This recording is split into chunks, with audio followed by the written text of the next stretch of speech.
E aí, está escrito assim, Provérbios 3, né? Honre o Senhor com todos os seus recursos e com os primeiros frutos de todas as suas plantações. Os seus celeiros ficarão plenamente cheios e os seus barris transbordarão de vinho.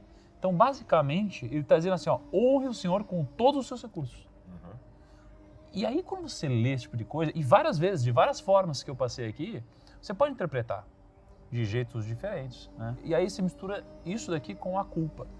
Cara, as pessoas se sentem muito culpadas em ganhar dinheiro, né? Eu conheço gente com dinheiro, com muito dinheiro, que se sente culpada, né? Especialmente herdeiros, muitas vezes. E eu vejo que muitas pessoas têm culpa, não têm dinheiro, e quando vê alguém com dinheiro, julgam essa pessoa sob essa lente, né? E aí, pelo fato de ela se sentir culpada e de muitas vezes achar que o dinheiro é uma coisa ruim, e a gente tem uma série de frases que a gente repete toda hora, né? Esse cara é podre de rico, né? Esse tipo de coisa e tal, que fazem a gente abominar algo que, consequentemente, nunca teremos. Porque a gente não quer ter algo que a gente abomina. De forma alguma. Então, assim, por que as pessoas sentem culpa, né? Ou de ter dinheiro, ou abominam quem tem dinheiro?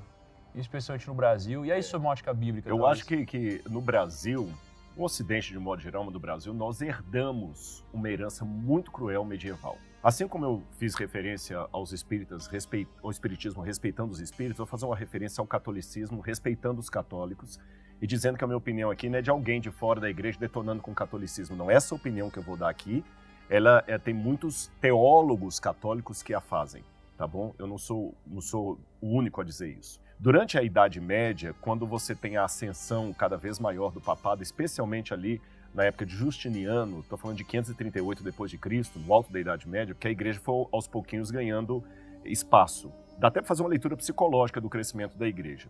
Ela primeiro era perseguida, a época que eu falei lá da igreja apostólica, por isso que todo mundo começou a dar tudo, porque hoje você tem seu dinheiro guardado no banco em ações, porque graças a Deus o Brasil não está em guerra, mas se você fosse agora em Kiev, você ia tirar as ações, você ia vender, distribuir para sua família, pega, compra passagem, vai embora daqui, qualquer coisa parecida. Depois, quando Constantino pretensamente se converte ao cristianismo, no quarto século depois de Cristo, 313 ele assume o poder, em 320 ele proclama ali, depois vem o Edito de Milão, a igreja se torna herdeira de Roma por causa de Constantino.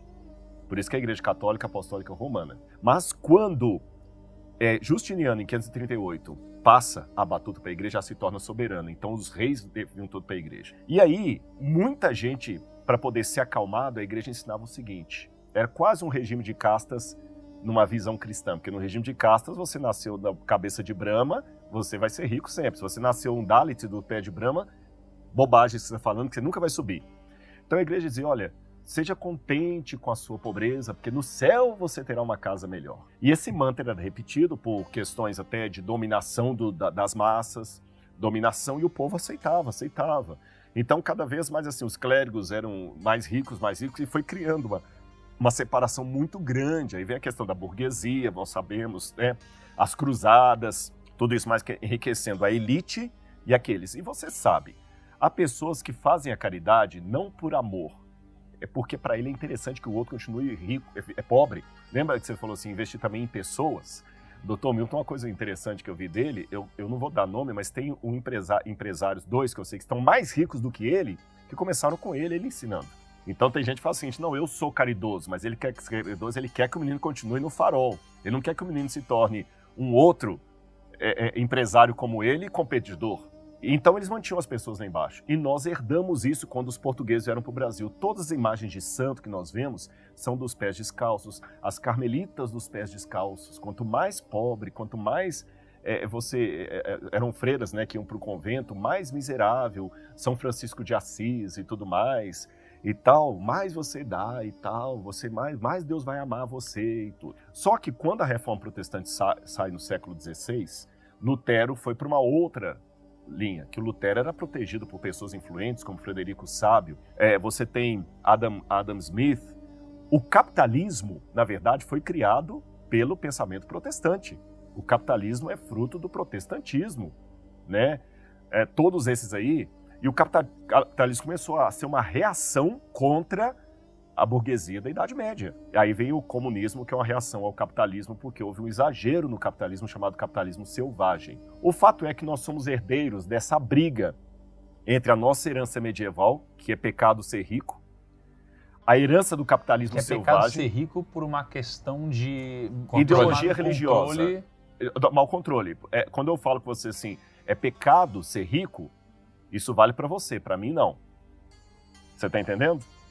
Olha, fica assim, continua do jeito que você tá, que assim Deus vai ficar mais feliz com você. E eu continuo. Porque existe hoje uma... Se eu sou pobre financeiramente, muitas vezes tem um orgulho em ser pobre. Sim, esse é um outro Como se fosse uma viés da moeda. virtude. Como se fosse uma virtude. Não, eu conheço aquele negócio, dá poder pro sujeito, você vai ver o caráter dele.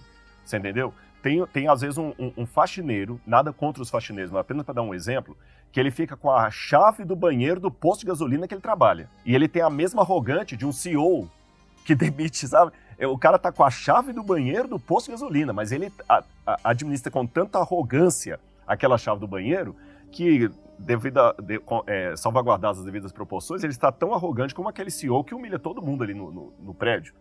Então tem que ver isso também. Nós somos herdeiros, então, dessa confluência. É a briga do capitalismo, que nos fala uma coisa, contra aquela herança do medievalismo, né, que é pecado ter prosperidade, com o advento do capitalismo selvagem, das teologias da prosperidade, que acham que a riqueza é o único tipo de bênção. E você tem que ser rico a todo custo, e a sua riqueza vai vir através de você dar dinheiro para a igreja, que isso é uma coisa, um viés perigoso também. E vem os comunistas, socialistas, que agora tem uma nova versão que é o socialista de iPhone, né? Que o camarada, ele é socialista, ele fala em dividir tudo, mas ele tem o iPhone e ele manda mensagem pelo iPhone, né? E no iPhone ele te critica porque você batizou. Então nós vivemos essa briga. Qual que seria a temperança de tudo isso? Saber, em primeiro lugar, o seguinte: há vários dons. Terceiro, eu tenho que colocar qual a minha prioridade da vida. Eu, Rodrigo, hoje eu não sou milionário. Mas eu, Rodrigo, não coloquei como meta da minha vida ser um empresário, um CEO, um rico. Mas não por uma crença limitante, é que não é a minha meta. E não sendo essa a minha meta, naquilo que é a minha meta, eu sou plenamente feliz. Sem condenar aquele que a meta dele é ser um empresário. Eu condenaria não, quem condena ou julga é Deus. Eu só discordaria daquele rico que acumulou para si mesmo. O camarada que ele tem... O meu problema não é o camarada ter um iate e um helicóptero. O meu problema é ele ter um iate e um helicóptero e ninguém que teve uma vida transformada pela influência dele.